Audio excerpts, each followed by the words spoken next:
মিত্ৰতা কংগ্ৰেছে কৰা নাই, গৌৰৱ গগৈ কৰা নাই। ৰকিবুল হুছেইন আৰু গৌৰৱ গগৈৰ কাৰণে মিত্ৰতা নহ'ল, খোলা-খুলি কথা। ৰকিবুল হুছেইন আৰু গৌৰৱ গগৈৰ কাৰণে এই যুক্তিটোৰ কাৰণে মিত্ৰতা নহ'ল।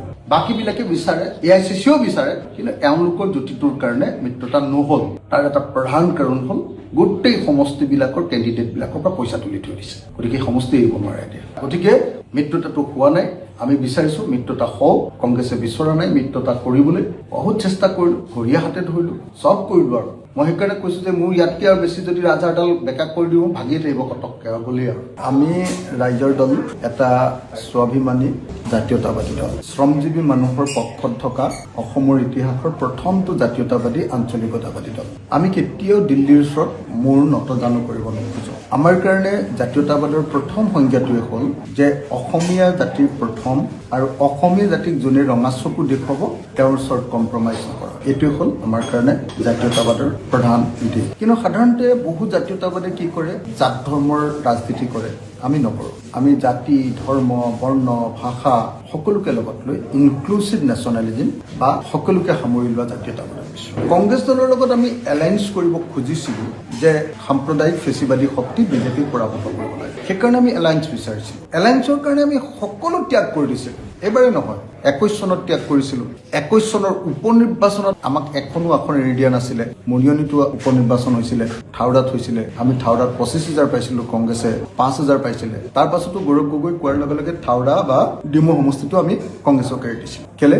আমি ঐক্যবদ্ধ হ'বৰ কাৰণে ত্যাগ কৰিছিলোঁ। তাৰ পাছৰ যিটো উপনিৰ্বাচন, সেই উপনিৰ্বাচনত CPIML-ৰ কাৰণে আমি এখন আসন খুজিছিলোঁ আৰু সকলোৱে একেলগে খুজিব খুজিছিলোঁ। গৌৰৱ গগৈ নামানিলে। তাৰ পাছৰ এইবাৰ MP ইলেকশ্যন 24 চনত আমাক এখনো আসন নিদিলে। আমি ক'লোঁ যে ঠিক আছে হ'ব, আমি কংগ্ৰেছৰ কাৰণে কাম কৰিম। 4খন আসনৰ কাৰণে যুঁজ দিলোঁ, 3খন আসন পালোঁ কংগ্ৰেছত। গৌৰৱ গগৈ জিকোৱাত, প্ৰদ্যুৎ বৰদলৈক জিকোৱাত আৰু ৰকিবুল হুছেইনক জয়ী কৰা কংগ্ৰেছতকৈ নিশ্চয় আমাৰ ভূমিকা কম নহয়। এই সকলোবিলাক প্ৰত্যেকবাৰে ত্যাগ কৰি আহিছোঁ। এইবাৰ 27খন আসন বিচাৰিছিলোঁ, 4খন আসনত আমাক দিছে চিধাকে। তাৰ পাছতো কৈছোঁ হ'ব। আমি বিচাৰিছিলোঁ বৰছলা, আমাক দিছে তেজপুৰ। সংগঠন আমাৰ তেজপুৰত বেছি নাই।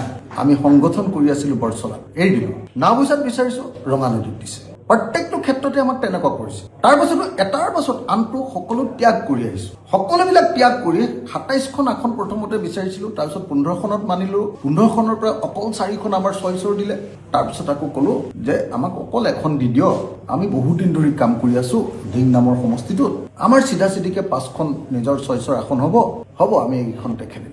ঢিমনি দিয়ে। তো গতিকে অসমীয়া জাতীয়তাবাদে ৰাষ্ট্ৰীয়তাবাদৰ ওচৰত ইয়াতকৈ আৰু মূৰ তল কৰিব নোৱাৰে। স্বাভিমান নাইকিয়া কৰি আমি কেতিয়াও জাতীয়তাবাদ কৰিব নোৱাৰোঁ। যেতিয়া মিত্ৰতা হয়, বুজাবুজি হয়, দুইফালৰ পৰা মিত্ৰতা লাগে। অকল এফালৰ পৰা ত্যাগ আৰু কেইটামানে অকল ভোগ কৰিব, এইটোতো মিত্ৰতা নহয়। গতিকে কংগ্ৰেছে মিত্ৰতাৰ ধৰ্মটোৰ পৰা আঁতৰি গুচি গৈছে আৰু সেইকাৰণে মিত্ৰতা হোৱা নাই। আমাৰ কথা স্পষ্ট যে আমাৰ কংগ্ৰেছৰ লগত একদম মতাদৰ্শগত কোনো সম্পৰ্কই নাই, পাৰ্থক্য আছে। আমি যুঁজি আহিছোঁ কংগ্ৰেছৰ বিৰুদ্ধে। তাৰ পাছতো বিজেপিক, সাম্প্ৰদায়িক ফেচিবাদী শক্তিক খেদিবৰ কাৰণে আমি কংগ্ৰেছৰ লগত একলগ হ'ব খুজিছিলোঁ আৰু কংগ্ৰেছে আমাক তেওঁলোকৰ ঘৰত কাম কৰা মানুহৰ নিচিনা ব্যৱহাৰ কৰিব খুজিছিল। এইটোতো নহ'ব। আমি স্বাভিমানী জাতীয়তাবাদত বিশ্বাস কৰোঁ আৰু সেইকাৰণে এইবাৰ সিদ্ধান্ত লৈছোঁ। ঠিক আছে, দেৰি হ'ব পাৰে জাতীয়তাবাদ প্ৰতিষ্ঠাত, কিন্তু আমি যুঁজিম। এই সিদ্ধান্ত লৈ আমি এবাৰ মৰিয়নিত, সেইকাৰণে মোৰ ভণ্টিজনীক লৈ আহিছোঁ আৰু আমি জিকিম। ৰাষ্ট্ৰীয়তাবাদ আৰু জাতীয়তাবাদৰ মাজত পাৰ্থক্য চাওক। মোৰ লগে লগে অসম বিধানসভাত কংগ্ৰেছৰ 29জন বিধায়ক। 29 জনৰ আপোনালোকে কেইটা চিঞৰ শুনিলে বাৰু যোৱা 5 বছৰ? ৰাইজৰ দলৰ এজন বিধায়কে গোটেই বিধানসভাখন খলকনি তুলি থাকে আৰু 29জন বিধায়কে তাত বহি থাকে। তাৰ পাছত আকৌ তেওঁলোককে গোটেইখিনি আসন লাগে। সেইকাৰণে মোৰ দৰে একেধৰণে মাত পাতিবৰ কাৰণে মোৰ জন্মভূমি মৰিয়নি, মোৰ ভণ্টি ডক্টৰ জ্ঞানেশ্বৰী বৰা, তাইক লৈ আহিছোঁ। তাইক কলেজ ত্যাগ কৰি আহিছে। তাই ইলেকশ্যন খেলিবৰ কাৰণে অহা নাছিলে, মই মাতি আনিছোঁ। মই কৈছোঁ যে যদি তহঁতৰ নিচিনা ছোৱালী বিধানসভাত নোসোমাই, মূৰ্খ এগালক লগত লৈ বিধানসভাতটো গৈ একো লাভ নাই। সেইকাৰণে জ্ঞানশ্ৰীক এবাৰ লৈছোঁ। আশা কৰিছোঁ মই যেনেকৈ শিৱসাগৰৰ পৰা গৈ অসমত দপদপাই ফুৰিছোঁ, জ্ঞানশ্ৰীও মৰিয়নিৰ পৰা গৈ অসমত দপদপাই ফুৰিব। মিত্ৰতা কংগ্ৰেছে কৰা নাই, গৌৰৱ গগৈ কৰা নাই। ৰকিবুল হুছেইন আৰু গৌৰৱ গগৈৰ কাৰণে মিত্ৰতা নহ'ল, খোলা-খুলি কথা। ৰকিবুল হুছেইন আৰু গৌৰৱ গগৈৰ কাৰণে এই যুক্তিটোৰ কাৰণে মিত্ৰতা নহ'ল।